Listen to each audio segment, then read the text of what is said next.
is for the culture. Yeah, yeah, this is for the culture. Yeah, the culture. Yeah, this is for the culture. Yeah, the culture. Yeah, this is for the culture. All right, well, great Tiger afternoon. I am just absolutely delighted to debut this very first episode of our For the Culture President's Distinguished Speaker podcast series, a space where we are bringing together voices that really inspire, challenge, and transform how we think about our culture, our communities, and our collective future. I'm your host, Dr. A. Zachary Vezon Jr. I have the distinct pleasure of serving as the first president of Edward Waters University. And I am just so delighted to be here today. Edward Waters University, as some of our listeners and viewers may know, is the state of Florida's first private independent institution of higher learning and first HBCU. And we had just launched this new series. Priorly we had our Stay Woke series, and that colloquialism has been taken by a lot of folks. So we moved the title to For the Culture, and we're so excited to be in this new space, in this new format. And it's a place that we intend to have some real conversations with some thought leaders and change agents that I believe, and we believe as an institution, are truly shaping the world that we live in. And so I could not be more excited to launch this platform with a guest whose work speaks directly to the mission and legacy of HBCUs like Edward Waters University. Our inaugural guest, I'm so excited. We do a little hand clap. Mr. Adam Harris. We're so excited to have him. He is an award-winning journalist, staff writer at The Atlantic, covering education, national politics, and the author of this amazing book. I got to read this about 3.5 years ago. It's called The State Must Provide. It's a narrative history of the racial inequality in higher education. And it's published by ECHO and imprint by HarperCollins. And we were talking earlier, he's celebrating, I think, 4 years and 2 days in terms of the anniversary of the debut of this phenomenal work. Before joining The Atlantic, Mr. Harris was a reporter at the Chronicle of Higher Education, where he covered federal education policy and historically Black colleges and universities. He's also worked at ProPublica and was a 2021 National Fellow at New America. He was named to the 2021 Forbes 30 Under 30 list, and his writing has appeared in the BBC, Bleacher Report, and EBONY Magazine. What's super dope is that he also is a proud graduate of Alabama A&M University. Shouts out to Alabama A&M. He's currently working on his second book, Is This America? A History of the South's Role in Politics and How the Region Shapes Us as a Nation, but not always in the ways we assume it does, which will be published by Pantheon, I believe. Yes. So without further ado, I am just so excited to welcome Mr. Adam Harris to the inaugural edition of the For the Culture President's Distinguished Speaker podcast. Welcome to Edward Waters University. Thank you so much for having me. It's great to be here. Oh, we are so excited to have you. So we're going to jump right in. One of the things, as I mentioned earlier, this book really changed my life and my thinking. So I'm a graduate of a state-sponsored HBCU in Georgia. And I remember reading your narrative in this. Like, you talked about how you would traverse the campus at Alabama A&M University. And I think one day you took a trip over to PWI that's in the same state there in Huntsville. And you noticed, like, something's off here. Like, on my campus, we got dilapidated buildings. But as I go just across the way, same state-sponsored institution, but I'm seeing something very different. Talk to us a little bit about just how that kind of informed, maybe if that's what informed kind of your thinking around, producing this seminal text. Yeah, absolutely. And again, thanks for having me. When I was younger, right, we used to go back and visit universities. So my mom went to Alabama A&M. My dad went to Alabama State. Somehow they let their love sort of overcome that little bit of rivalry. But when I got to A&M, all I really remembered of the campus, right, was growing up and being younger and seeing, it was homecoming, and it was the band, and it was all of the accoutrement that went along with it. But when I got to campus, a couple of weeks into my time there, I realized that the library was going to be closing early at about 5 o'clock, and I still needed to study. My homework had started piling up. And so I drove across town, as you mentioned, to the University of Alabama at Huntsville, where, you pull up onto campus, and the things you notice first are that the buildings seemed mostly newer, right? There were buildings on my campus they were being renovated when my mom was on campus in the 80s, and they were still being renovated when I got there, and the early aughts.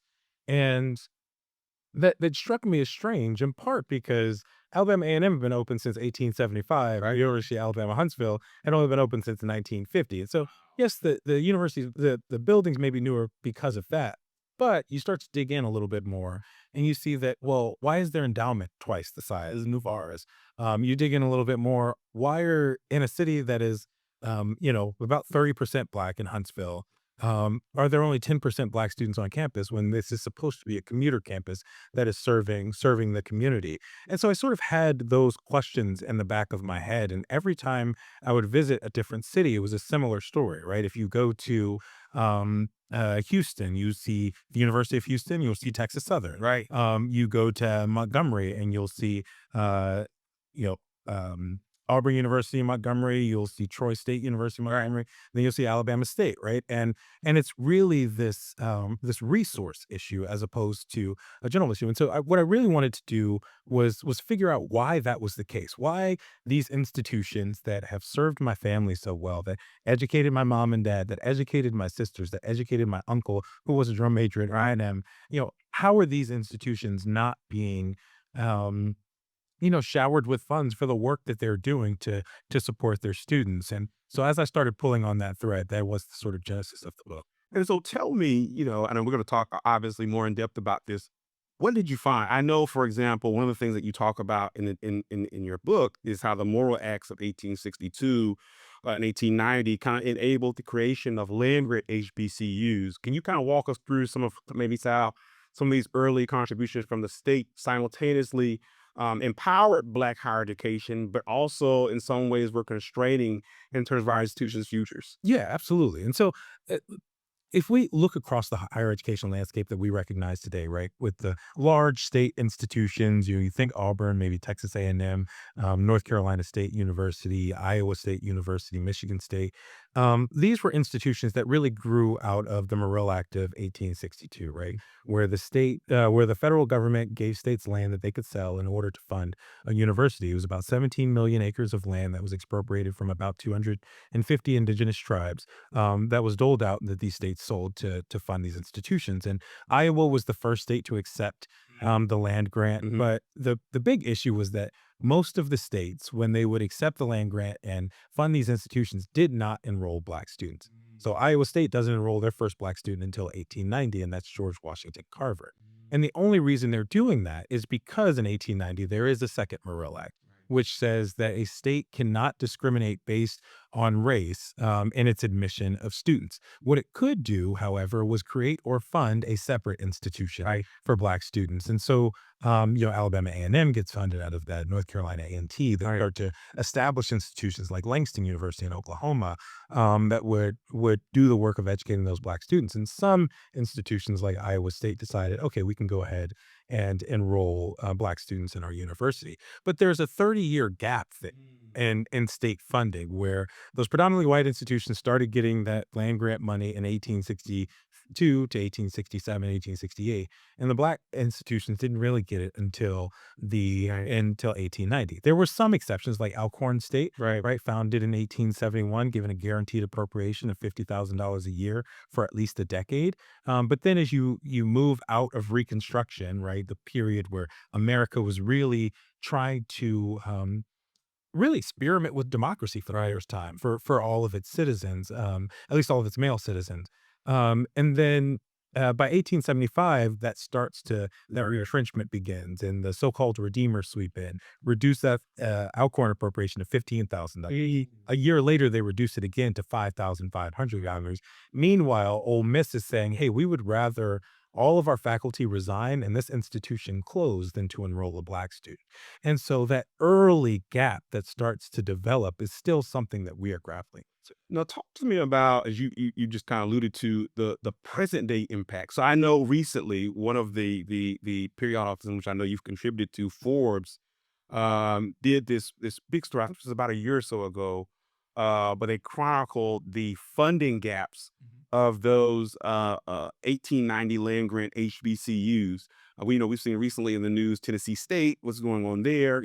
Can you talk about, because I think my understanding is that for many of these 1890s, they were supposed to have been a state match, Yes. right? That goes along with becoming an 1890. And we've seen across the landscape states that have been, frankly, just not doing the match at all, or doing it in a very. Can you talk a little bit about, how that history informs the present day profile composition of our land grant HBCUs? Yeah, absolutely. So effectively, what happened was um, the federal government, through the U.S. Department of Agriculture, was providing this money for the land grants to continue to operate some of their agricultural and mechanical programs. But by the time you get to the early 1900s, so around 1915, 1916, lawmakers from across the country, right? So this, in particular, there was one lawmaker in Washington, began to say, "Wait a minute. I'm looking down at the South and I'm looking, at the institutions for Black students, and I can tell you that they are not matching the funds that they're supposed to be matching from the federal government. We should force them to report whether or not they're matching those funds." This is actually something that didn't end up making it into the book, but there was a long, drawn out portrayal. It was maybe from 1914 to 1917. They were kind of going back and forth saying, the states should be forced to report whether or not they're matching funds for their Black students.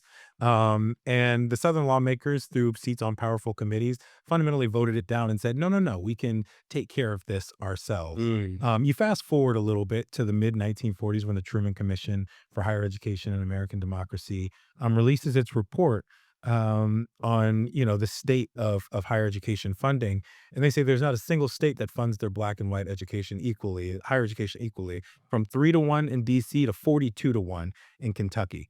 You fast forward to 2017, and that's the first time that it is actually written into law, in the Farm Bill, that says that states have to report to the federal government whether or not they've been matching their funds. So now, what practically can we do? I recall the Biden administration issuing letters Yes. to governors of southern states, letting them know you all are in violation. But practically, what steps might like HBCU leaders, HBCU advocates, what steps might they take to really effectuate some meaningful change in this regard? Yeah, it's a good question, and I think there are a couple of different answers there. I think one of them, the federal government, as we've seen over the last 6 months, has a lot of levers that they can pull in order to force states into compliance. And there's still 5 states that have not proven to the federal government that they've desegregated their higher education What are system. those 5 states? So it is Texas, Oklahoma, Ohio, Pennsylvania, and I believe it's Florida. Or no, Florida has, because of a settlement. Ohio, Pennsylvania, Oklahoma, Texas, Virginia. It used to be Maryland as well. Right. No, they had Maryland has a buy from their Right. 7 million. And so one of the practical ways is to force the federal government to actually live up to its responsibility to investigate states. And the thought is, after they've reached a settlement with the state, there's no further to go after the settlement ends. So you take a state like North Carolina, for example. They settled with the Reagan administration in the early 80s. One of the former Carter officials ended up saying something to the effect of, "This doesn't read like a desegregation plan. This reads like a joint U.S. North Carolina defense of everything the system did wrong." But even that joint U.S. North Carolina defense of everything the system did wrong was not enough, and they didn't meet the goal, right? And so I think it was after a decade, they were supposed to have about 10 to 12% enrollment of Black students at places like the University of North Carolina, Right. Chapel Hill, and North Carolina State, but they ultimately didn't meet those benchmarks. And so by not meeting those benchmarks, that should mean that the federal government can go back in and investigate them again. But it takes so long, even when you call over to the department to say, "Hey, which states are you still investigating for, desegregation?" I remember the last time I did it, it took about a month and a half in order to get a response back, with just knowing the states that they were investigating. Now, I know that in the book you cite the Missouri X-Rail Gaines, yes, versus Canada 1938 case to kind of illustrate how states, and we talked about this earlier, instead of integrating the land grant institutions in particular, they just established new yes, right?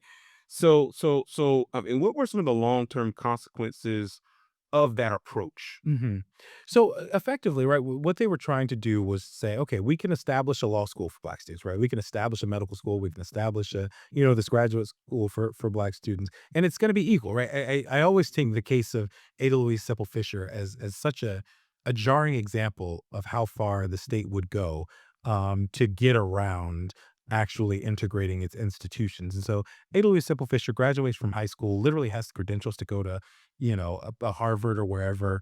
She ends up going, as she goes out to Arkansas for a little bit, but then comes back to Oklahoma, goes to Langston, graduates with honors, says she wants to go to law school. They file a petition. It works its way up to the Supreme Court. The Supreme Court says you have to provide an education for her as soon as you do any other student because you can't have separate but equal if you don't have separate in the first place. Okay. And so what they did was, in the course of a week, they hired faculty members, 3 part-time faculty members. They set up space for the institution in the state capitol. There was some extra rooms that they said these are going to be the rooms on the 3rd floor, and they basically created a curriculum all within the span of a week and said this institution is equal to the one that we. So they were that bullish about not wanting to see an African American in the existing state lawsuit. Exactly. And ultimately, right, they continue that sort of really granular racism and discrimination where Thurgood Marshall at one point after he goes down and we've moved on, the court has said you have to enroll them. So they enroll George McLaurin and Ada Louise Sepple Fisher in the School of Education and School of Law respectively. And they put a physical bar in the classroom to bar him. They put him out in the ante room, where Thurgood Marshall says that man is sitting in the hallway because they just couldn't come to grips with the fact that segregation and separate but equal was fundamentally unequal. And so the legacy of that is they sort of have created the programs, and they didn't equip it with the funding that would have been necessary to ensure that it was a strong, sustainable program. In some cases, they provided enough so that it could continue running in perpetuity, but some of those schools just sort of popped up and went away immediately. Now, as we talk about programs, other thing that you really delve into in the book is around program duplication. So where the HBCUs often had the opportunity and were the first to say, and we know this here locally, for example, in this state, there was a law school first at Florida A&M University. It comes back and that law school's taken away. It goes over to FSU. Now, and so as we talk about program duplication, again, we've seen this, at my alma mater, my undergraduate alma mater, where, programs were started and then, another whole institution is started, but then 5 miles, Yep. and they then have the same program, and you see it funded at 3 or 4 times the amount that was given to the HBCU, and then they sit back and want to talk about outcomes. Well, you duplicate the program and then gave more resources. Talk to us a little bit about that and how connect that with revenue and funding, and to why you don't see the same accoutrement, you don't see the same buildings, you don't see the same you know uh endowed chairs and all the things that make up these large, research one institutions, and how, HBCUs have been really kind of positioned to not really benefit, to see the largesse of that kind of investment. Yeah, I think about a program like, if an institution has something like an astronomy program, right? It's a distinctive program that if you were studying astronomy in a state and you're like, oh, I want to go to a strong astronomy program, there's one in Edward Waters, Right. or if you're in Alabama, you're like, there's one in Alabama A&M, and then 2 years later they say, oh well, UH is starting an astronomy program, and it's got world-class facilities and it's got this and it's got that. Well, what is a student going to say if an institution that is one able to offer more scholarship dollars, the program may be better funded, so they may have newer labs, the student may, in a free market, right, choose to go to the institution that has more resources and that can provide more for them. And that is to the detriment of the HBCU. And that's historically been the case. I think about a thing like the Masters in Social Work program at Alabama State a lot because they have one of the only Masters of Social Work programs in the state, definitely the only one in Montgomery. And then you start to add in Auburn University of Montgomery, Troy Montgomery that are creating massive social work programs that just pulls the student away from Alabama State. And that one, it affects the institution's bottom line because it's those are tuition and revenue dollars that are kind of going out of the window. But it's also a distinct program that can be industry recognized, where if you are, Huntsville, right, is a federal city. So if you have an astronomy program or you have, a mechanical engineering, a specialty, whatever you might teach, whatever it might be, that distinctive program is going to draw students. And then the minute it is duplicated, it at least, cuts that in half. So now make this parallel for our viewers, right? One of the myths, and I think it's some of it's grounded in reality, but that HBCUs, you'll see in the news, dilapidated buildings, the administration doesn't know what they're doing, they're wasting all the money, the buildings are old. But can you connect that for us and dispel this myth? There are, on many of our campuses, significant deferred maintenance issue, yes, but those are not necessarily, and in most cases, a result of an in-depth administration.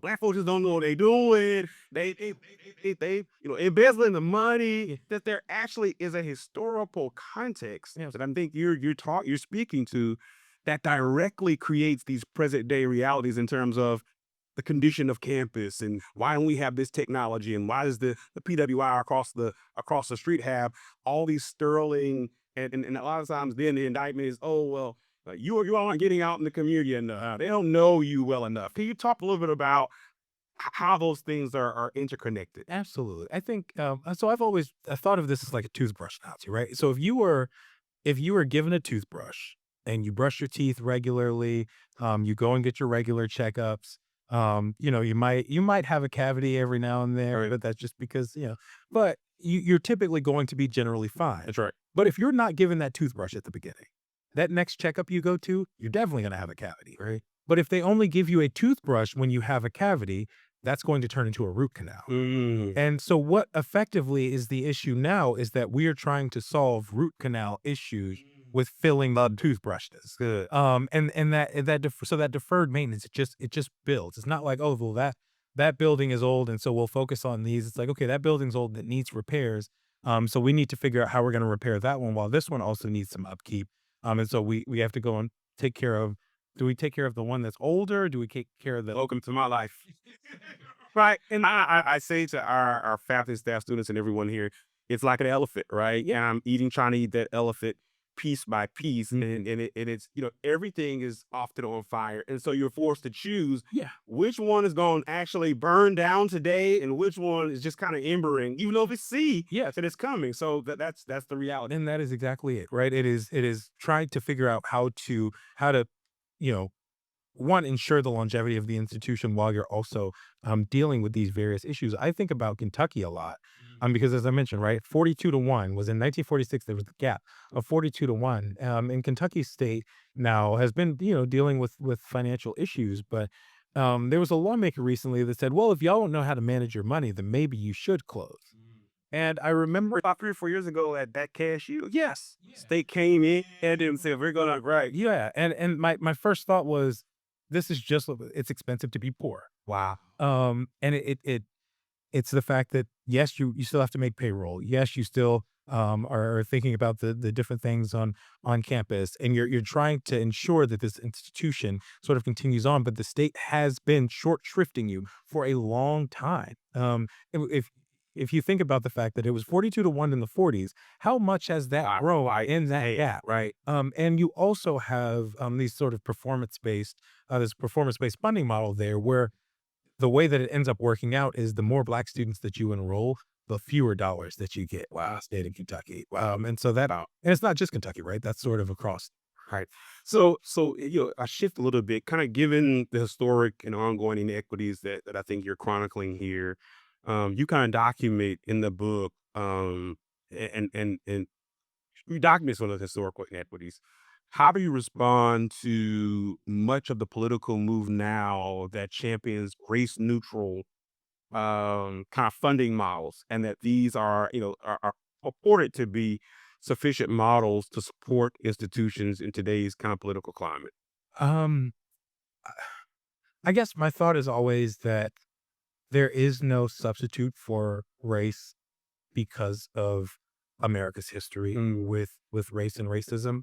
Right. If you were to build a funding model around even wealth or income, uh, that would still produce inequities because then by sheer number, there are more poor white people than there are poor black people. Right. And so it's just it becomes a numbers game. I think one of the things that we really have to grapple with and that we've been thinking through probably since the 1960s, um, is we really have to realize that what's happening now in this sort of pushback against the programs that grew out of the civil rights movement Right. and the Civil Rights Act is that there's always been a counter movement to strip those rights, right? So I often think of affirmative action or race conscious admissions because there was really only 12-ish years where race conscious admissions was actually a sort of it was to make up for a history of racism and discrimination in America till Justice Powell in 1978 in the Bakke case says it can't be used for a remedy for racial discrimination, but it can be used for general diversity. And what does that mean? Correct. Yeah, exactly. And so it's been a sort of half-hearted effort at diversifying institutions, at making up for these historical wrongs. I think that one place where HBCUs have been sort of set apart from that conversation is that even in the Ayers case in the 1990s, yes, in Mississippi, they Clarence Thomas was one of the people who doesn't speak much on the bench now. He didn't speak much on the bench then, but he asked the lawyer, William F. Goodman, the lawyer from Mississippi, he says, is there not a difference between an institution that's been discriminated against and one that is not? And it was I remember listening back to the oral arguments, and it was sort of jarring to say, oh, we think of Ernest Thomas as hyper conservative, but in asking the question, he ultimately ends up voting with the majority 8-1. Justice Scalia was the only one who said that Mississippi was doing enough to deal with its history of racism and higher education.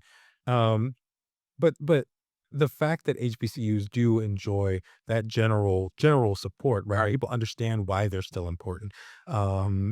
People, if you kind of consider was it 20% to 25% of teachers, about 50% of lawyers and doctors, 80% of black judges, right? That the black middle class really grows up out of these institutions. Um, but I think that these kind of more recent moves towards eliminating diversity efforts in different places, towards removing equity efforts kind of across the board have been really troubling, but they do grow out of that pushback that we saw beginning in the 1960s. Right. Yeah, I mean, as president of our private HBCU, I'd be remiss if I didn't ask. Obviously, your focus, particularly in this text, is around the dereliction of duty from state legislatures, particularly legislatures in the South, as it relates to the state HBCUs.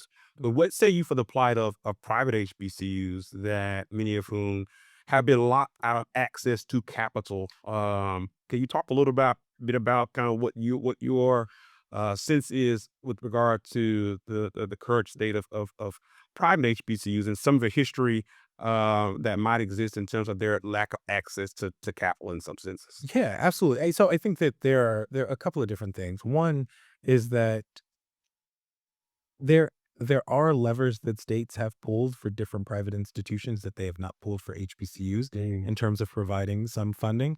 But also kind of, if you go back, like the University of Tennessee was a private institution in the 1800s. And ultimately ended up receiving some money that and so became a public institution. But for private HBCUs, I think there's a lot of issues with around that center around philanthropy, right?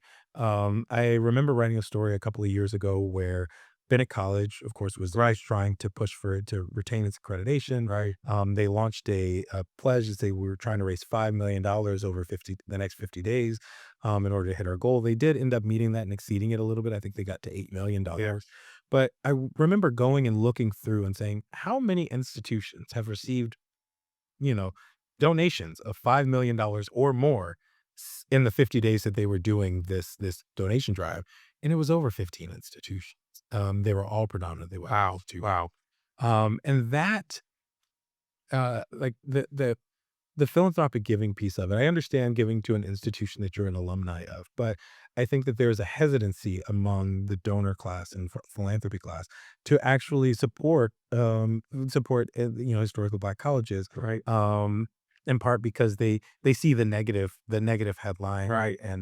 um, and don't necessarily account for the good work that is happening on the campuses, and the fact that part of the reason why we can't do more is because we don't have the resources, right? It's always doing more with less, Right. We shouldn't be doing. We Right. have These with no fraud. Fully crowded. right, exactly. And I think a lot of think of it, because philanthropy does ebb and flow, right? It sort of happens in waves. And so the early that period, right after the Civil War, so during Reconstruction, you had philanthropists actually donating a lot of money, Philanthropist Missionary Association, to Black education. You skip about 20 years, and then in the mid 1880s, it's also a really big push. Right. But 1890s roll around, and that money dries up, and it starts to.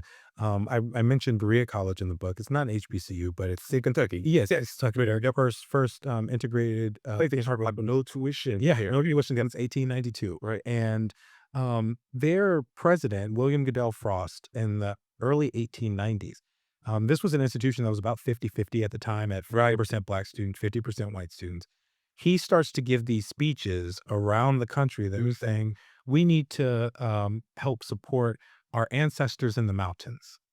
So he's literally saying, we switching from saying we're trying to educate the recently enslaved, we're trying to educate white uneducated, right, like uneducated white population. And that's ultimately how Berea ends up building out its large endowment class today. Because there was a thought, okay, when it's interracial education, we don't want to fund that as much. But when it is, white education, that's fine. And so we're sort of still seeing that legacy of philanthropic giving affect HBCUs at the moment. But for that donor class, it's really just sort of pointing to how successful the institutions have been in spite of the lack of resources.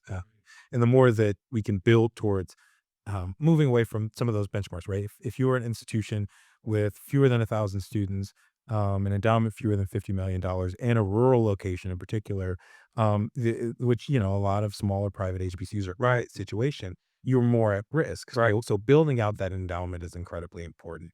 But in order to do that, you have to, develop those stable. It's interesting that you talk about that history, because as I look at the private HBCU space, which I'm privileged to serve in, all of our notable institutions, Howard, Hampton, all the women in my family are Spelman graduates. Um, you see larger endowments than some of the smaller privates. But if you look at their history, it's often because there was a proximity to white wealth. Yes. As you mentioned, during that period, after the Civil War, the proximity to Carnegie, Rockefeller. And so, it was through that largesse that these institutions were able to build, larger endowments, be the beneficiaries of that beneficence. And then you have institutions like Edward Waters University, an institution founded by the African Methodist Episcopal Church, founded by Black folk, right, that did not necessarily have that same access, proximal access to white wealth. And then you see some of the distinctions that have played out over the years. And I know one of the things that you mentioned, that other folks might consider quite revolutionary, but we had Kendrick Spears here. Yeah. If you talk about reparative philanthropy and accountability, where you suggest, or not suggest, you're an advocate for many of the larger PWIs, public and private, that have directly benefited from slave labor, a benefit from the system of inequity, that they ought to take some of their endowment funds and be pushing those towards HBCUs. Talk a little bit about that. Yeah, so I mentioned Mississippi as an example, where I think that Ole Miss, right, when the settlement went through, so the Ayer settlement ended up going through in the early aughts of 2002, 2003 ish. Um, the settlement was for $503 million over 17 years, split between the three HBCUs. They were supposed to I'll just say that I used to work at Mississippi Valley. They were supposed to establish endowments for the institutions that I believe to this day still have not been They established. raised the $1 million of Exactly. $5 million they were supposed to, and it's Still to this day. and the thing that shocked me, and I knew it intuitively, but once I actually saw it, it was like, oh, that so over 17 years, that $500 million is supposed to do what the University of Mississippi can make in 5 years of private donations. I mean, it's marriable, but like, how was that? Like, was it houseway? Like, yeah, how's that work? Exactly. And so that's the case kind of across the board. And so my thought is, if you are in a university system or under the control of IHL in Mississippi, right, these are the questions you should be asking. Should Ole Miss be providing additional resources to Mississippi Valley. Mississippi Valley and Alabama? Exactly. Should Auburn University, which on the same day that Bo Jackson won the Heisman as the best college football player in the country, a federal judge said this is the most segregated institution in the state of Alabama. Should an institution like Auburn, which has had, at the time of the writing of the book, had fewer black students in total number than it did in 2002 and a lower percentage than it had in 1985, should that institution be using some of that 3 to 4 to 1 match that the state had been giving it, right, to fund Alabama and to provide additional run of but no, yeah, should be given to Alabama State? Should it be given to Alabama A&M? And those are I in my estimation they should, in part because of their role in actively keeping people. Right. If it wasn't that if it was just sort of, oh well, as an institution we Civilly, but no, Georgetown sold 272 people. It is Harvard was not allowing black people on campus. It is Yale in New Haven. They literally protested and rioted over the idea that they would create an institution for black students. So I think that we need to have a collective conversation about what these institutions owe to the black institutions that were doing the work that they did not do. And I love what you said. Oh, Yes. often, it's framed as if, well, why are you begging? Or no, you ought to do it on your own. Pull yourself up from your own bootstrap. And like, wait a minute. No, this is a debt. This is a debt. Oh, so I like how you frame that. As an HBCU alum, how do you think that alumni and students can more effectively be mobilized to help us amplify this narrative? The narrative that this is a debt owed. Yeah. That we are worthy and deserving of this equitable funding, and the condition that we sometimes find ourselves in as HBCUs is not a byproduct of any administrative inefficiency or ineptitude by our leaders and by our institutions, but rather is a result of this kind of systemic historical disenfranchisement of these institutions. I think the first part of it is everyone should, if you are an HBCU alum, if you are a supporter of HBCUs, know the history of the institution near you. Amen. And one, how the institution came to be founded, but also the ways that the state tried to just grow over your institution or wherever that may be. I was thinking about Alabama State again because I don't know. My dad did rub on the pulpit. And, it's more than just the nose.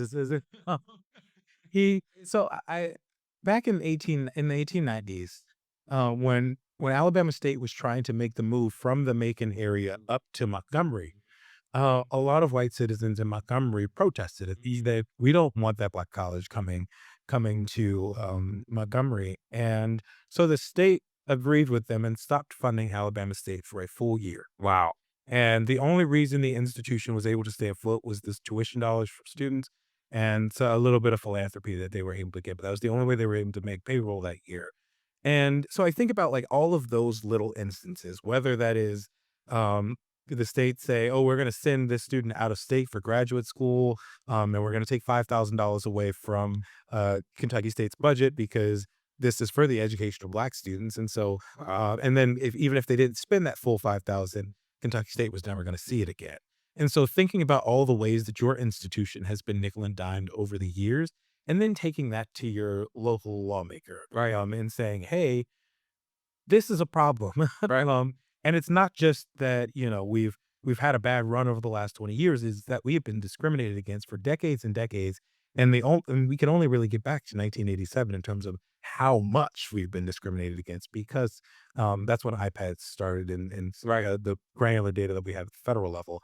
And so just knowing that history, knowing that it is not about the current administration, that is not, that this is a historical issue. And I think that's what I wanted to do with the book, was to say, I got to campus and I thought it was the administration's fault, so I was going to protest. But then I was like, Students alumni is not our ineptitude, or we're just wasting the money. This is grounded in history. yeah, History. it really is. It's grounded in real history, and I think that the sooner we grapple with that history, and begin to use it to our advantage, to say that, hey, this is what was done to us. There could be lawsuits that are developed around this, and most of the lawsuits that we've seen for public institutions, they don't grow out of the administration, right? Especially because the administration still needs to work, right? Whether the state lawmakers, but it grows out of the students, it grows out of the alumni, it grows out of faculty, who know their history and who are taking that history and saying, we need to do something different in order for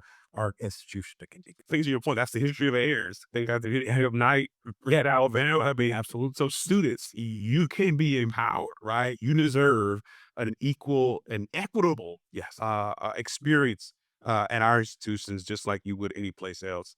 I want to ask you this: if you were tasked with kind of designating or designing a 10 or 25-year, let's say, roadmap for both public and private HBCUs, what would be your top 3 priorities, and how would you sequence them for greatest impact as we talk about achieving equity for our institutions? Yeah.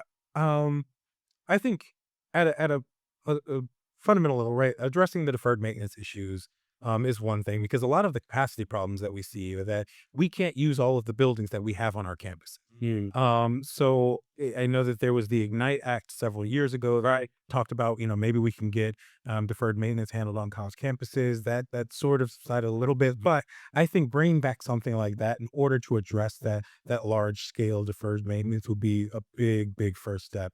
Um, I I don't know that every institution needs to be in a purely growth mindset, but really sort of establishing what the intent of the institution is.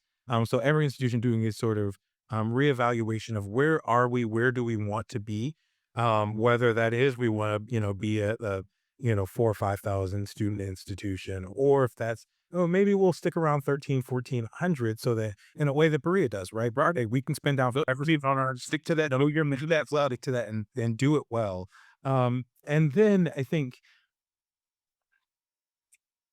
considering ways to increase alumni giving, I think if you take those 3 things together, it creates a firm base for the institutions to rest on. But I think outside of our institutions, there does need to be a real reckoning at a federal and state level for the immense damage that they did to the institution in creation. And I go back to Maryland because I talked to several people in Maryland before the settlement. It was $577 million over 10 years, right? Split between their 4 HBCUs. So in total money, they will get less than Mississippi's HBCUs received. We also have to account for, we are 2 decades on from that settlement, right? So you start to account for inflation. That is so Absolutely. so it's so little. And you had an expert witness in that case who said it would take at least $2.73 billion to begin to account for this legacy of discrimination. And so I think states need to have a actual accounting for the damage that they did to the institutions. But I also think at a federal level, I'm not sure that this is going to happen in the next few years, but at the federal level, right, to actively think about the laws that we have on the books, right, that do compel states to say, hey, the Adams case is still a thing, right? You have to go in and investigate whether or not they are functionally desegregated, Right. in that they are funding their HBCUs and the students that they attend them on an equal level as they're funding their predominantly white institutions. I think once we begin to have those conversations, that puts the institutions on a solid trajectory. Yeah, I would definitely echo that sentiment. There's one thing that I would add, I would say to my colleagues around the country and just to HBCU advocates in general, be don't be afraid. Be unabashed in your advocacy for your institutions. I can freely share that we have been a real beneficiary of great state support here in Florida as a private institution from the DeSantis administration, from our state legislature. This past year, Edward Waters received $12.4 million in state funding, and all my private colleagues at Florida Memorial University, at Bethune-Cookman have been the beneficiaries of tremendous support from our state.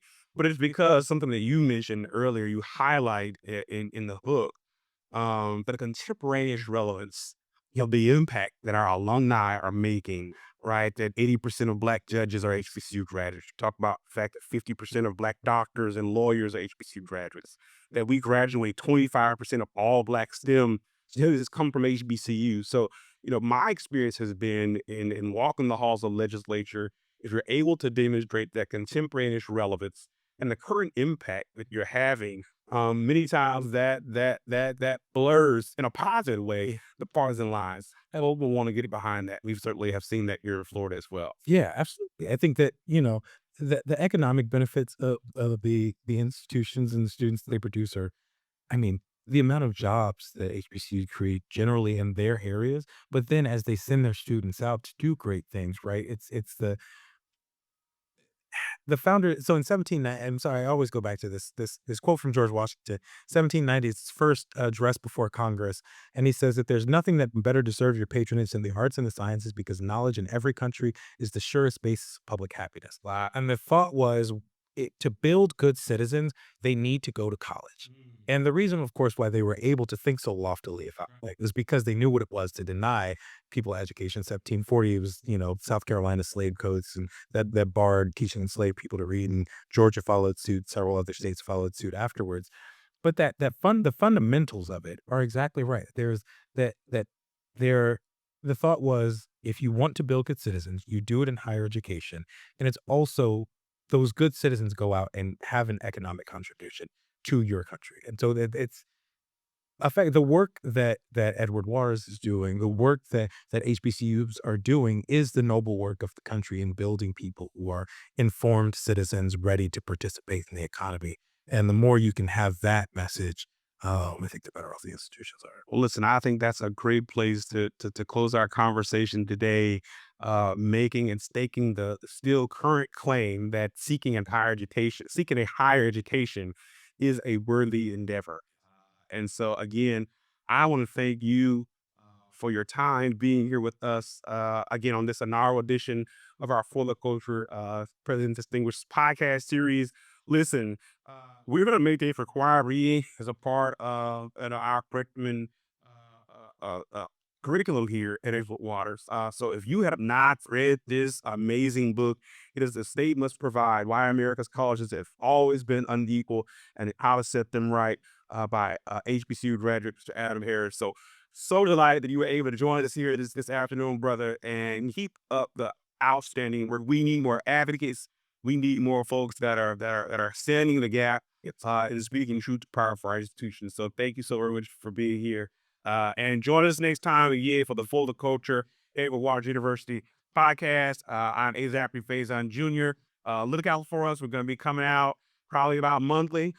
So again, we want all of our stakeholders and friends to be a part of these wonderful conversations. And again, Mr. Harris, we loved having you here, Little Tigers, and let those good folks know down at A&M and Alabama State we love doing. Absolutely. Thank you. Thank you for having me. Thanks for being here. Yeah.